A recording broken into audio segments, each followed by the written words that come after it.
अस्सलाम वालेकुम।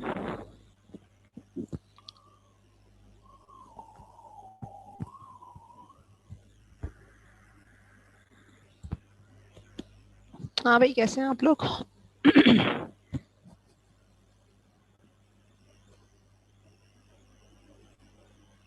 Are you people there? Can you people hear me? आवाज आ रही है मेरी?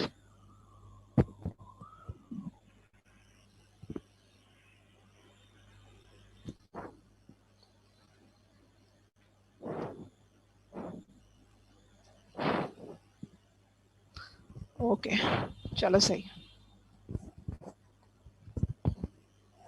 चलो फिर शुरू करते हैं बेटा। So your course was completed in the last class. तो आज हमने रिवीजन करना था। अच्छा, first of all tell me, how was the quiz? Quiz कैसा रहा?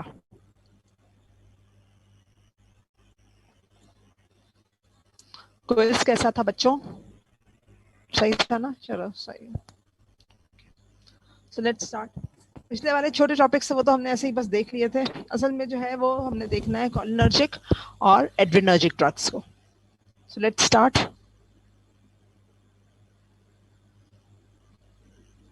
तो हम कॉलिनर्जिक ड्रग्स से स्टार्ट करते हैं।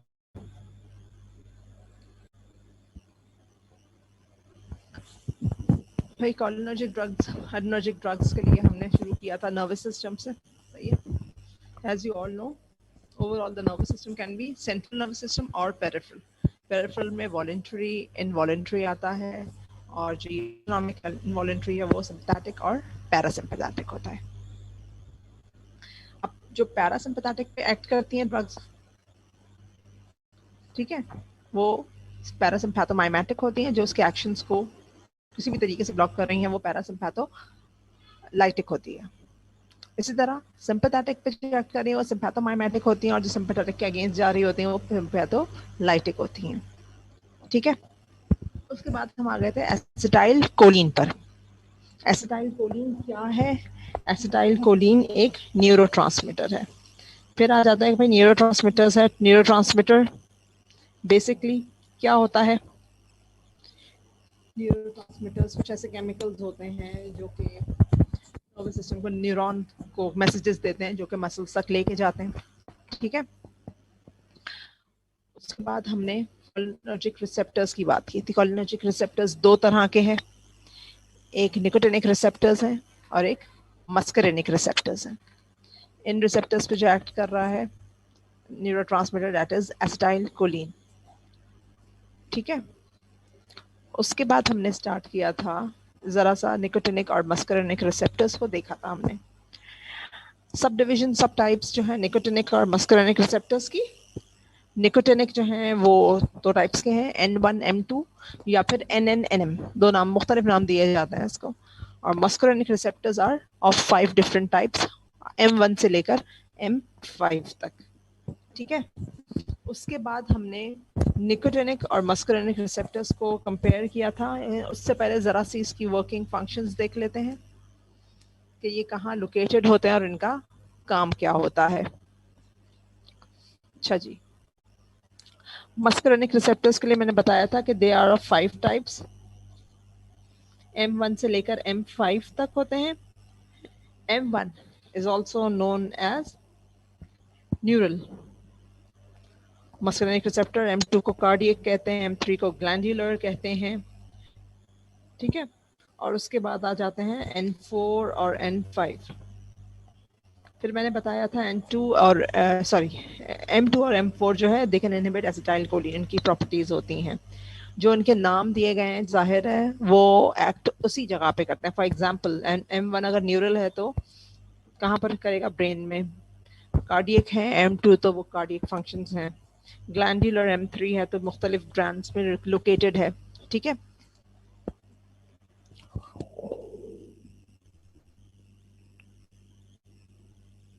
उसके बाद हम आ गए थे निकोटिनिक रिसेप्टर्स पे। ये तो सारे ये हो गए। अच्छा, जिन लोगों ने मस्करिनिक और निकोटिनिक रिसेप्टर्स की स्ट्रक्चर की कंपैरिजन पूछी थी तो मुख्तलिफ चीज़ें मिली हैं, कुछ चीज़ें मैंने ऐड की हैं। ऑल्दो मैं LMS पे लगा चुकी हूँ इसकी slides, but I change it. ठीक है। there is a little difference in the structure of nicotinic and muscarinic receptor.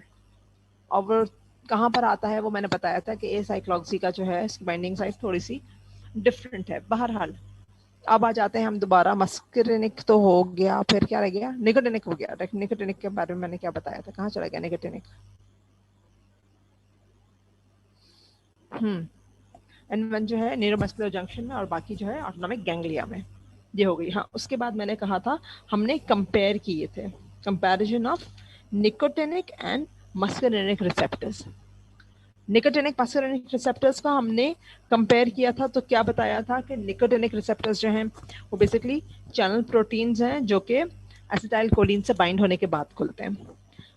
Muscarinic receptors membrane protein है and are open on stimulation by different neurotransmitter, लेकिन indirectly खुलते हैं. Nicotinic receptor nicotine को response करता है, muscarinic receptor muscarine को करता है. निकोटिनिक रिसेप्टर का एक्शन फास्ट है, मस्करिनिक का as compare to nicotinic slow है.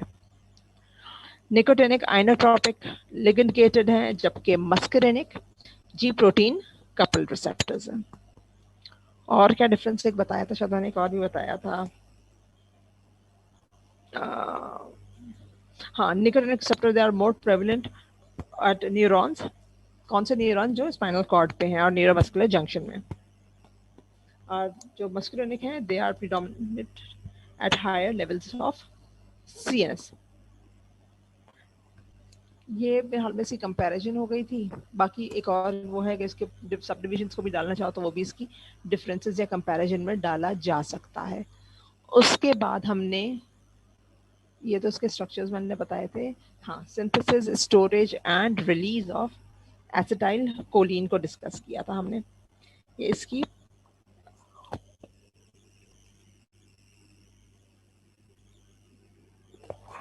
तो एक बार उसको भी देख लेते हैं कि सिंथेसिस, स्टोरेज और रिलीज और उसके बाद डिग्रेडेशन ऑफ एसिटाइल कोलिन है. ये अब क्या होता है, न्यूरॉन के बाहर सोडियम होता है और क्लोरीन भी होता है. सही है. दोनों को एक ट्रांसपोर्टर के थ्रू न्यूरॉन के अंदर लाया जाता है जो कि न्यूरॉन ट्रांसपोर्टर कहलाता है. उसके बाद जो है कोलिन एक चैनल के थ्रू माइटोकॉन्ड्रिया में मौजूद होता है और नर्व के अंदर माइटोकॉन्ड्रिया जो है वहाँ पर मौजूद होता है. वहाँ पर एसिटाइल कोए होता है जो कि कंबाइन होता है कोलिन के साथ और एसिटाइल कोलिन बन जाता है. उसके बाद एक और आता है transporter, that is choline acetyl transferase. एक तरह से वेटिंग रूम प्रोवाइड करता है उस एसिटाइल कोलिन का जो अभी बनाया गया है with the combination of acetyl CoA and acetyl CoA और कोलिन के थ्रू. अब वेटिंग रूम एक तरह से बन जाता है. वेटिंग रूम क्या होता है, एक वैक्यूल के अंदर उसको रखा जाता है और उसको टर्मिनल के पास ले जाया जाता है and it has to wait there until एक एक्शन पोटेंशियल जनरेट नहीं होता.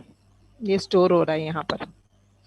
अच्छा, जो न्यूरॉन का टर्मिनल का साइट है वहाँ उस पोर्शन के साथ वो अटैच रहता है.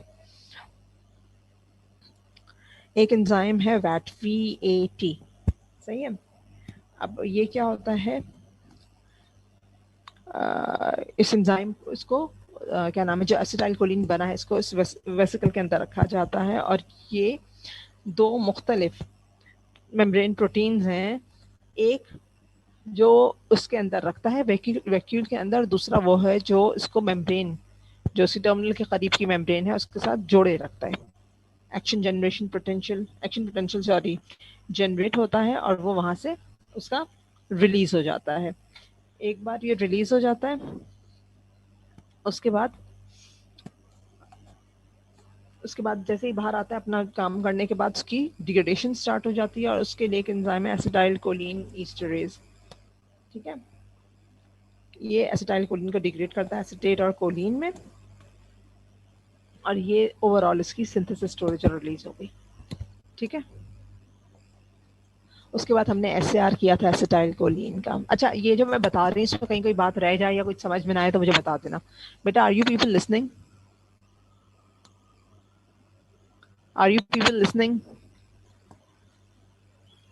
चलो भाई, एसिटाइल कोलिन की अब एसएआर देख लो। एसिटाइल कोलिन के एसएआर को हमने बेसिकली इसके पूरे स्ट्रक्चर को 3 हिस्सों में डिवाइड किया था। साइक्लॉक्सी ग्रुप है, इथाइलिन ग्रुप है और एक क्वाटरनरी अमोनियम ग्रुप है। क्वाटरनरी अमोनियम ग्रुप पे एक नाइट्रोजन के साथ 3 मिथाइल ग्रुप अटैच है। ये साइक्लॉक्सी देख सकते हैं आप इथाइल है, और जबकि इथाइलिन ग्रुप बेसिकली एक ब्रिज का काम कर रहा होता है। ठीक है, सो इसके एसएआर को भी हमने 3 पोर्शंस में डिवाइड कर दिया था। ये मस्कुलिनिक रिसेप्टर की बाइंडिंग साइट आ जाती है आपकी। ठीक, उसके बाद आ जाओ हम एसएआर पे। क्वाटरनरी अमोनियम जो कि ओनियम ग्रुप भी कहलाता है। जिस क्वाटरनरी अमोनियम से हमारी क्या मुराद है? क्वाटरनरी अमोनियम से हमारी मुराद है वो नाइट्रोजन जिसके साथ 3 मिथाइल ग्रुप अटैच्ड। ठीक है, ये एक्टिविटी के लिए जरूरी है और ये बाइंड कहाँ होता है? एस्पार्टिक एसिड के साथ। इसके अलावा क्या है? ट्राई मिथाइल अमोनियम ग्रुप बहुत जरूरी है एक्टिविटी के लिए। That is the methyl one nitrogen which is attached with 3 methyl group. That those groups are important for the activity.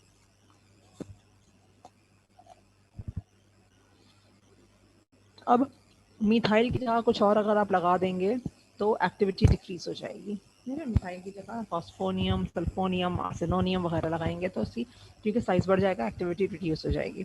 उसके बाद वाले जो 3 पॉइंट्स हैं, if methyl groups are replaced by large alkyl group तो inactive हो जाएगा। If methyl groups are replaced by ethyl groups तो वो एंटागोनिस्ट बन जाएगा। और अगर methyl group are replaced by simply hydrogen, muscarinic activity खत्म हो जाएगी। ठीक है, इसी तरह nitrogen is a must. You can not replace nitrogen with oxygen और सल्फर। इसी तरह नाइट्रोजन एक ही रिक्वायर्ड है, और ज़्यादा नाइट्रोजन अगर इसमें सब्स्टिट्यूट किए जाएंगे तो फिर मस्कुलिनिक एक्टिविटी लॉस्ट हो जाएगी। उसके बाद ईस्टर या ए साइक्लॉक्सी ग्रुप जो है उसकी बात कर रहे थे। बाइंडिंग साइट पे ये साइक्लॉक्सी जो थ्रियोनिन और एस्पार्टिन के साथ, जैसे कि आप लोग स्ट्रक्चर में भी पहले पीछे देख चुके हैं, इसकी बाइंडिंग कहाँ हो रही है। ठीक है, ये भी हो गया। एसिटाइल ग्रुप की इतनी ज़रूरत नहीं है। उसके बाद बताया गया ब्रोमो एसिटाइल कोलिन है, फॉर्माइल एसिटाइल कोलिन है, ये भी मौजूद है। कार्बोमिक एसिड है जहाँ पर आपको स्ट्रक्चर को थोड़ा सा चेंज किया गया है, वो आगे इसमें एगोनिस्ट में देखते हैं हम। अच्छा, मैंने बताया था कि इसमें शायद 2-3 रिपीटिशन हो रही है 2-3 पॉइंट्स की, जो कि ब्रिज का जो है वो भी कि शॉर्टनिंग और lengthening of the chain of atom separating ester from onium moiety reduces muscarinic activity. इसी तरह होलिन मोइटी जो है उस पर किसी किस्म की सब्स्टिट्यूशन नहीं होनी चाहिए। Ethyl bridge basically ethylene bridge का ही है, यही कि शॉर्टनिंग और lengthening the bridge will reduce the मस्कुलिनिक activity. इसी तरह लार्ज चेन, अगर चेन लार्ज होगी, 2 बातें याद रखनी है। अगर इथाइलिन ब्रिज की चेन को लार्ज कर देंगे या फिर आप जो है आपका क्वाटरनरी अमोनियम में मिथाइल की जगह इथाइल लगा देंगे तो then the compound will be converted into antagonist, agonist से। अल्फा सब्स्टिट्यूशन होगी तो निकोटिनिक मस्कुलिनिक एक्टिविटी रिड्यूस होगी। ठीक है, बीटा पे सब्स्टिट्यूशन होगी तो मस्कुलिनिक एक्टिविटी बढ़ जाएगी एज कम्पेयर टू निकोटिनिक। अब अल्फा और बीटा से क्या मुराद है वो भी एक बार दोबारा देख लें। ये है अल्फा और बीटा पे जो 2 कार्बन है, कार्बन चेन है, इसमें से एक अल्फा है, the one towards मस्कुलिनिक ammonium is alpha and the other is beta. ये भी हो गया। ठीक है, रिमूवल ऑफ इथाइलिन ब्रिज को तो हटाने का सवाल ही पैदा नहीं होता, because this is the bridge which is keeping both the other 2 portions in their specific place। एक साइक्लॉक्सी को और क्वाटरनरी अमोनियम को अपनी जगह पे रखती है। इसी तरह आप वहाँ पर किसी किस्म का कोई एरोमेटिक रिंग नहीं लगा सकते, लेकिन आप देखेंगे कि जो आपका एंटागोनिस्ट है उसके अंदर वो क्या कहते हैं उसको, एरोमेटिक रिंग लगा।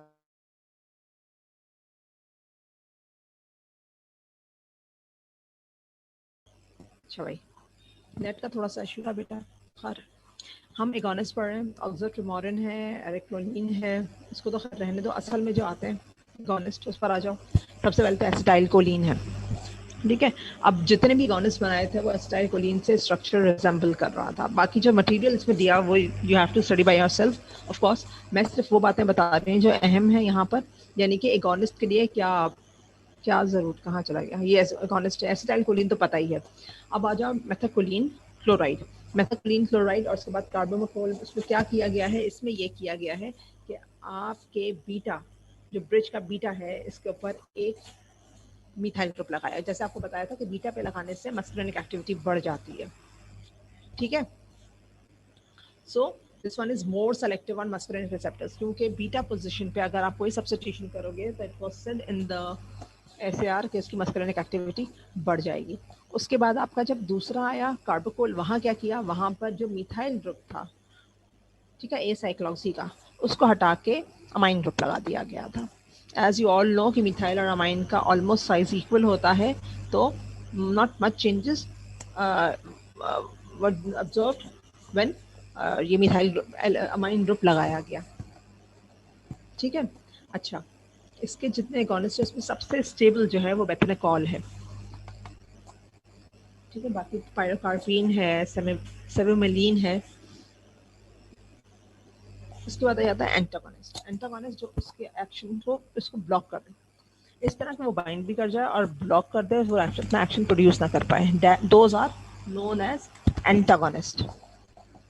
अच्छा, एंटागोनिस्ट का एक तरह से ये, एक तो ये होता है कि एगोनिस्ट तो बाइंड करता है, एंटागोनिस्ट उसको इस तरह बाइंड करता है कि ना कोई दोबारा उसको वहां पर आके अटैच हो सके, उस एरिया को पूरा कवर कर लेता है, ठीक है।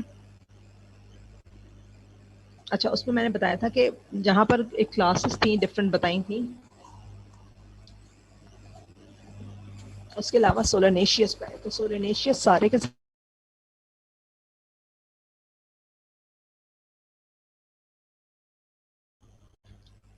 चलो भाई आगे चलते हैं।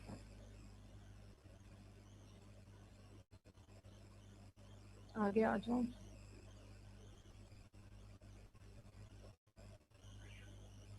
उसके बाद एंटागोनिस्ट की बात कर रहे हैं, एट्रोपिन स्कोपोलामाइन, दोनों के आइसोमर्स हैं, सही है। And they bind to the acetylcholine receptor और उसके एक्शन को ब्लॉक कर देता है। इनके बाद आ जाते हैं आपके पास, मैंने जनरल एक SAR एंटागोनिस्ट का बताया था कि एंटागोनिस्ट में क्या होता है, एक चेन है, एज यू कैन से, ये तो आपकी ब्रिज जो हो गया, यहाँ आपका कॉटनरी अमोनियम का आ गया और ये ए साइक्लॉक्सी का आ गया, ठीक है। ये तमाम चीज़ें हैं, लेकिन ओवरऑल स्ट्रक्चर में थोड़े से डिफरेंस होती है, ठीक है। कॉटनरी अमोनियम है, ईथर ईस्टर दोनों हैं, और एरोमेटिक मॉइटी ऐड कर देते हैं, यानी कि जो ए साइक्लॉक्सी है वहाँ पर किसी एक जगह ABC जो है वहाँ पर आपने क्या लगाना होता है, एक एरोमेटिक रिंग लगता है for the complete utilization of that specific binding site for acetylcholine.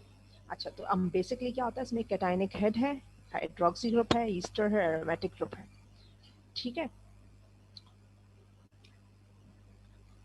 तो एटोमेटिक ग्रुप जैसे मैंने पहले ही बताया था, ये आपका एक साइक्लॉक्सी के पास आएगा, ईस्टर होता है एक साइक्लॉक्सी में ही।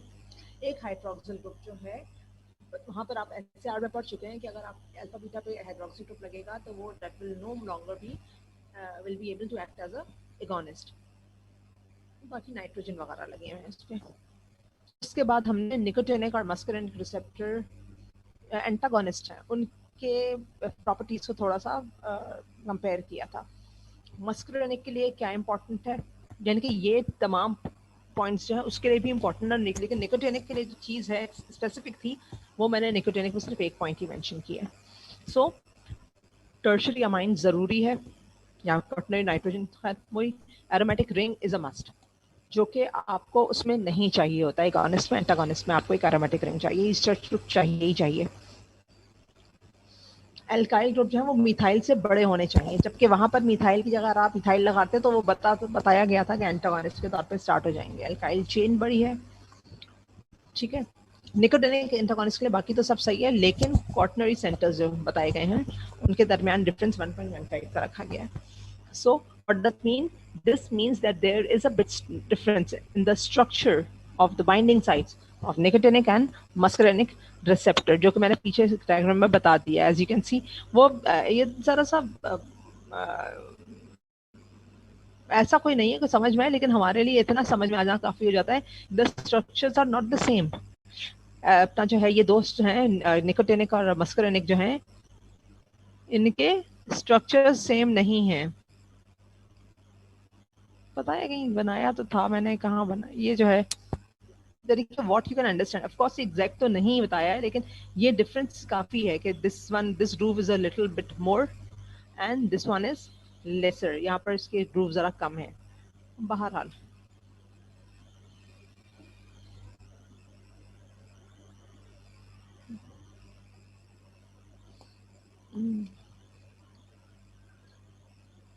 उसके बाद क्या आ जाता है, उसके बाद हम आ गए थे कोलिनेस्टरेज इनहिबिटर। कोलिनेस्टरेज वो एंजाइम है जो आपके एसिटाइल कोलिन जब रिलीज होता है उसके बाद उसको डिग्रेड कर रहा होता है। अगर डिग्रेडेशन से रोकना है तो उस कोलिनेस्टरेज को इनहिबिट करना होगा, यानी कि एंजाइम को इनहिबिट करना होगा। उसके रिवर्सिबल और इरिवर्सिबल इनहिबिटर्स के नाम गिवन है।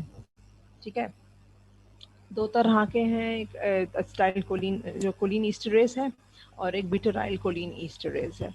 अच्छा, सूडोकोलिन ईस्टरेज भी कहा जाता है, लेकिन सूडोकोलिन ईस्टरेज एक और चीज़ भी आ जाती है, तो बेहतर है कि मैं इसको हटा ही दूंगी। बहरहाल तो हम पढ़ रहे थे एसिटाइल कोलिन ईस्टरेज इनहिबिटर। अच्छा, एसिटाइल कोलिन ईस्टरेज जो इनहिबिशन जो हो रही है, सॉरी डिग्रेडेशन जो हो रही है, उसको रोकता है। इसके अलावा और हमने इसके बारे में क्या पढ़ा था, कहाँ चले गए, ये हो गया। अच्छा, वो जो है बाइंडिंग कहाँ हो रही होती है, इसका भी हाल में एक स्ट्रक्चर मैंने दिया हुआ है। ये बेसिकली किस तरह से डिग्रेडेशन हो रही है कि इसको जो ब्रेक बॉन्ड है उसको ब्रेक किया जाता है। एसिटाइल कोलिन ईस्टरेज जो है एसिटाइल कोलिन के जो एक बाइंड एसिटाइल कोलिन ईस्टरेज एंजाइम के साथ जाके एसिटाइल कोलिन बाइंड करता है इन सच अ वे कि इसका एक एनायनिक साइट है और एक स्टेरेटिक साइट है, इसको अलग कर दिया जाता है। And this way the acetyl choline is degraded. ठीक है, फिर दोबारा से होता वही है कि वो न्यूरॉन के बाहर ही रहता है कोलिन, एसिटाइल कोए जो वो अंदर होता है न्यूरॉन के, और उसके बाद वही चेंज चलती रहती है कि एसिटाइल सॉरी कोए सोडियम के साथ अंदर आता है और फिर एक एंजाइम के थ्रू ट्रांसपोर्टर के थ्रू अंदर आता है और कोलिन के साथ मिलके एसिटाइल कोए बनाता है। ये रिवर्सिबल इनहिबिटर्स के नाम है और इनके इंडिकेशंस आ जाती हैं आपके पास रिवर्सिबल में, इरिवर्सिबल में सॉरी। एसिटाइल कोलिन ईस्टरेज, ब्यूटाराइल कोलिन ईस्टरेज है। इसके अलावा जो है इकोथायोफेट और आइसोफ्लॉरफेट है, जिनके इंडिकेशंस साथ में गिवन है। तो यहाँ आपका कोलिन ईस्टरेज खत्म हो जाता है। Any one of you and want to ask any question related to choline cholinergic drugs? कोई सवाल है या मैं अब उस पे चली जाऊँ, एड्रेनर्जिक ड्रग्स पे चली जाऊँ? चलो सही है, फिर let's start with acetyl choline का तो हो गया, कहाँ गया एसिटाइल, ये हो गया। एड्रेनर्जिक पर आ जाओ, एड्रेनर्जिक ड्रग्स शुरू करते हैं।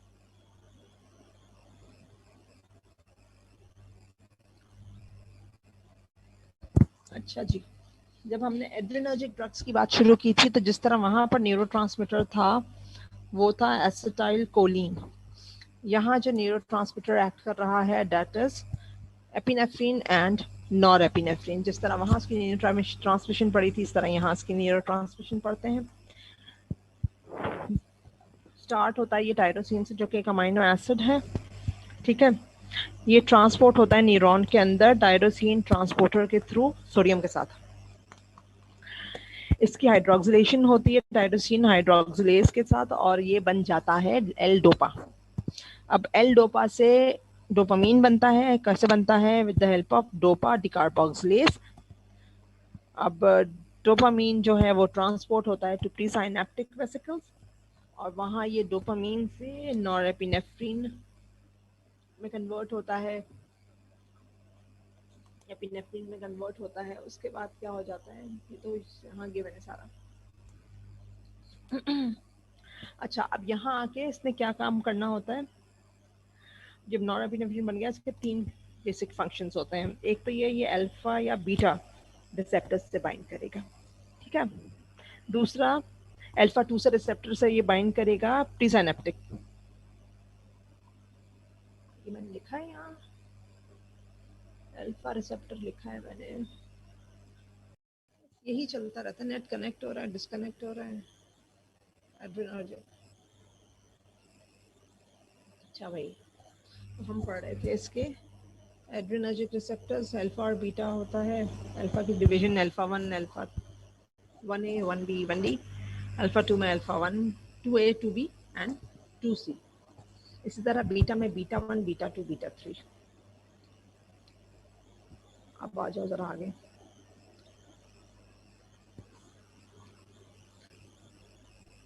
उसके बाद alpha one, alpha two, beta two जो है उसकी फंक्शंस और उसकी लोकेशन।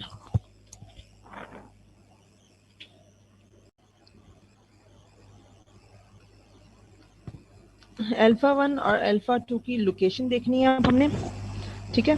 और alpha one, sorry alpha one और बीटा दोनों का ही देखना है हमने, सिर्फ एक का तो देखना नहीं है। इनकी लोकेशन कहाँ है और वो काम क्या कर रहे होते हैं। और शुरू कर देते हैं।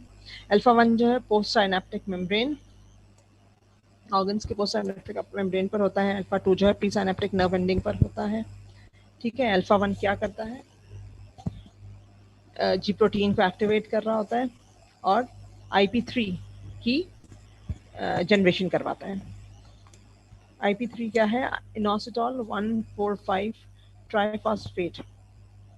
अल्फा टू जो है it causes the stimulation of pre synaptic, नहीं सॉरी, सिंपैथेटिक नर्व एंडिंग। ये हो जाता है आपका। अल्फा वन अल्फा टू का बता दिया है। उसके बाद क्या हो गया, बीटा के डिफरेंस होते हैं ज़रा सा, लेकिन इनका न्यूरोट्रांसमीटर्स की तरफ इनका जो रिस्पॉन्स है वो ज़रा सा डिफरेंट है। अल्फा जो है उसका ज़्यादा जो है रिस्पॉन्स वो देता है एपिनेफ्रिन, नॉरएपिनेफ्रिन को, एज कम्पेयर टू आइसोप्रोटेरिनॉल के थ्रू। लेकिन जो बीटा है वो आइसोप्रोटेरिनॉल की तरफ उसका रिस्पॉन्स ज़्यादा है as compare to epinephrine and norepinephrine. अच्छा, इसमें भी एगोनिस्ट और एंटागोनिस्ट, यहाँ मैंने पहले एंटागोनिस्ट रखे हुए हैं। एंटागोनिस्ट की लिस्ट आपके पास देख सकते हैं, ड्रग्स के नाम। अच्छा, एंटागोनिस्ट में पहले non selective alpha blockers. Non selective alpha blockers में टेलोजोलिन सॉरी, सही है, which is a competitive blocker.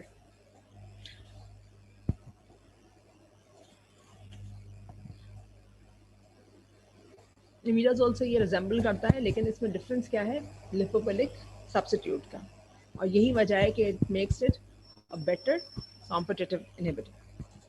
उसके बाद सेलेक्टिव अल्फा वन जो है उसके अंदर क्यूनाजोलिन है और नॉन क्यूनाजोलिन है।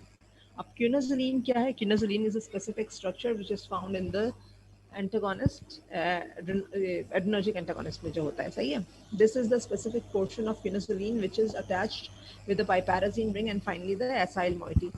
आप जब देखोगे कोई भी एसिटाइल, सॉरी एसिटाइल कह रही हूँ, एड्रेनर्जिक एंटागोनिस्ट, उनके स्ट्रक्चर्स में क्यूनाजोलिन रिंग होती है। तो क्यूनाजोलिन रिंग को देखते हुए अगर इसका SAR देखा जाए तो quinazoline ring is important of course for the activity. कौन सी एक्टिविटी की भाई, alpha one receptor binding activity, सही है। और फार्माकोकाइनेटिक प्रॉपर्टी को कौन देखेगा, एसाइल मोइटी जो आगे लगा हुआ है, इट विल डिफाइन कि भाई इसकी फार्माकोकाइनेटिक प्रॉपर्टीज कैसी है, जैसे कि प्रेजोसिलीन, टेराजोसिन जो है। तो on the basis of this specific functional group which is attached at position R, it will suggest कि इसकी फार्माकोकाइनेटिक प्रॉपर्टीज क्या होती है, ठीक है। पाइपैराजीन रिंग को रिप्लेस किया जा सकता है। सो फाइनली हम कह सकते हैं कि quinazoline ring is important for the activity, it may be the pharmacophore of the compound. Alpha one का पढ़ लिया। अब अल्फा टू पे आ जाता है, यूहिम्बीन है, ठीक है, एक एल्कलॉइड है और कोरिनेंथीन है। बिल्कुल जिस तरह आपके पास एट्रोपिन, स्कोपोलामीन था, इस तरह यूहिम्बीन और कोरिनेंथीन है जो कि एक दूसरे के आइसोमर्स हैं एंड बोथ आर ब्लॉकर्स। वो अल्फा ब्लॉकर वहाँ के थे, कोलिनर्जिक के, एड्रेनर्जिक के हैं। अच्छा जी, इससे आगे चलो, बीटा ब्लॉकर्स का SAR हमने देखा था। ऊपर बीटा ब्लॉकर्स का जनरल स्ट्रक्चर बनाया गया है जिसमें एक एरोमेटिक रिंग है विच इज अटैच्ड विद एल्काइल के साथ लगा हुआ है। उसके बाद एक अल्फा और एक बीटा कार्बन है। अल्फा बीटा कार्बन के साथ एक नाइट्रोजन अटैच है, नाइट्रोजन के आगे कोई फंक्शनल ग्रुप लगाया जा सकता है। So between the O methoxy and the aromatic ring there must be an acycloxy, methoxy group between the aromatic and the beta carbon. ठीक है, अब ये जो O methoxy है इसको आप रिप्लेस नहीं कर सकते किसी और ग्रुप से, because if this group will be replaced, then of course the activity will be get decreased or will be completely diminished. Aromatic ring को रिप्लेस किया जा सकता है विथ फिनाइल टू ब्यूटेन. अब फिनाइल कहा है, हेटेरो एरोमेटिक रिंग नहीं कहा गया है यहाँ पर.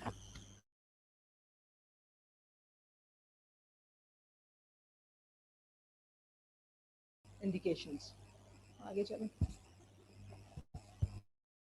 अच्छा, कुछ बीटा ब्लॉक को भी एंटागोनाइज करने की, यानी कि वो बीटा भी ब्लॉक कर रहे हैं और अल्फा 1 को भी ब्लॉक कर रहे हैं. ठीक है, उसमें एग्जांपल जो आ जाते हैं लेबिटोलॉल है और कार्बिटोलॉल है. थोड़ी सी इनकी डिटेल्स दी हुई है, वो आप देख लीजिएगा एक्सप्लेनेशन में. रिवर्सिबल बीटा ब्लॉकर्स को ये कंटिन्यू कर रहा है. अच्छा, मैंने पहले ही बताया था यहाँ दो ड्रग्स तो सही चल रही हैं. कोकेन जो है वो उसमें आती, लेकिन क्योंकि रीअपटेक रिलीज दोनों का हम कवर कर रहे थे, इसलिए इसमें कोकेन मैंने साथ डाल दी थी. एक रेजरपीन है, एक ग्वेनेटिडीन है.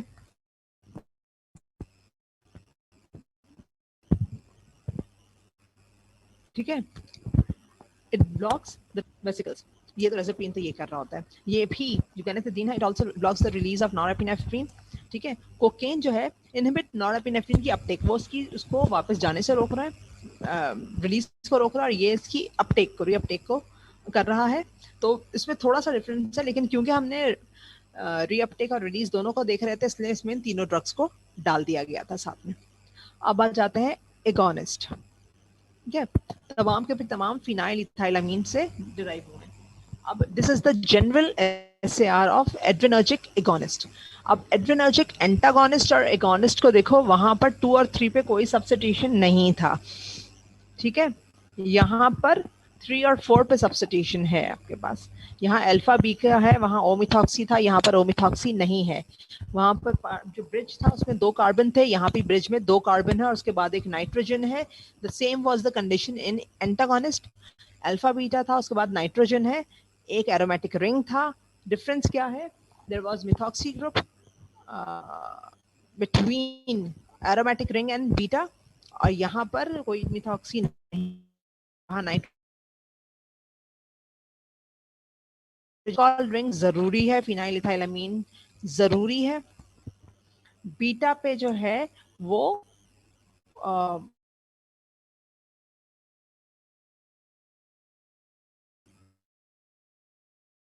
क्या स्पेसिफिकेशन है? अगर एल्काइल ग्रुप यहाँ लगाया गया छोटा होगा तो there will be less chances of degradation. अगर इथाइल ग्रुप लगाया जाएगा the CNS activity will be, और सिर्फ मिथाइल ग्रुप अगर लगाया जाएगा then it will increase the alpha 2 activity. It means if you want to make an agonist for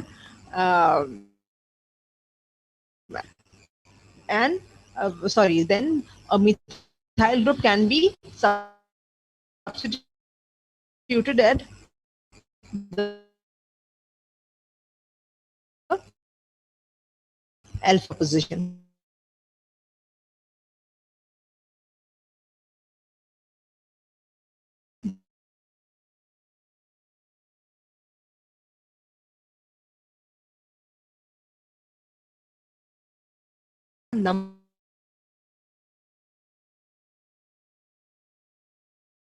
किसी different हो सकती है, तो मैंने स्पेसिफिकली आया है, मैंने नंबरिंग नहीं किया है,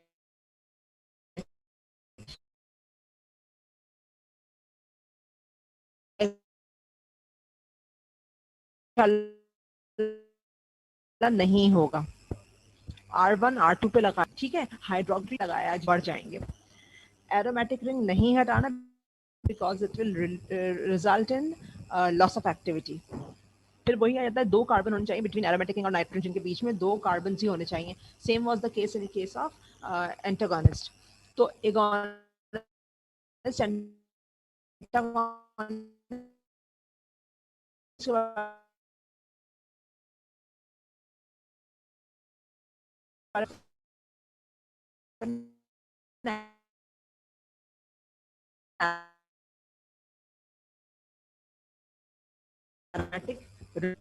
डायरेक्ट एक्टिंग पर आ जाओ। डायरेक्ट एक्टिंग क्या है? जो डायरेक्टली एक्ट करते हैं। इनडायरेक्ट यानी कि वो उस तरीके से नहीं एक्ट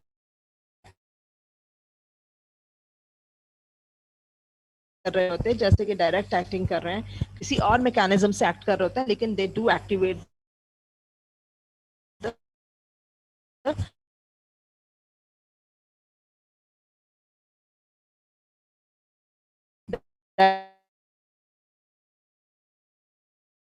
डायरेक्ट और indirect.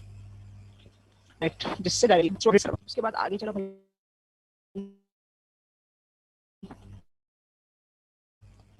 Mixed mechanism of action response को करते हैं because they simulate presynaptic nerves को, ये एक्टिवेट कर देते हैं adrenergic receptor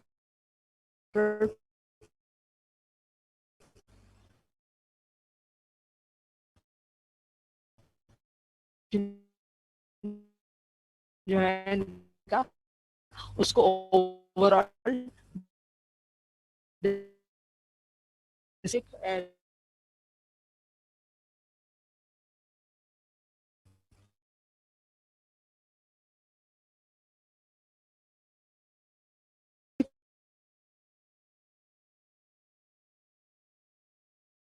के लिए रिव्यू तो कर लिया है पूरा, एक दो बार रिपीट भी कर दिया है। मुझे बता दो कोई सवाल आ Recording stopped.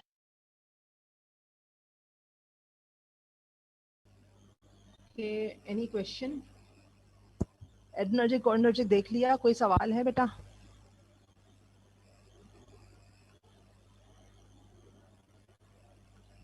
तो यहाँ पर हम एंड कर दें क्लास को, कोई सवाल नहीं है। यहाँ कोर्स आपका खत्म हो चुका है। अगर स्टिल कोई बात ऐसी है जो समझ में ना आ रही हो, आप मैसेज कर दें, अपने सीआर के थ्रू करवा देना, मैं एक्सप्लेन कर दूंगी, ठीक है?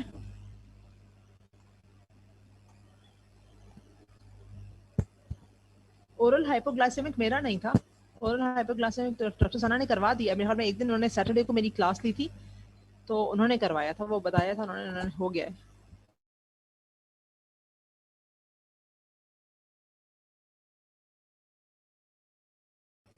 सही है बेटा, फिर ओके, अल्लाह हाफिज।